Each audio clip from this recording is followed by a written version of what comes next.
बिस्मिल्लाहिर्रहमानिर्रहीम। अस्सलाम वालेकुम।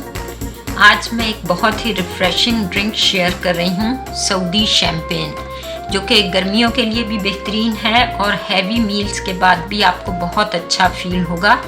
इसे अरबिक कूलर भी कहते हैं।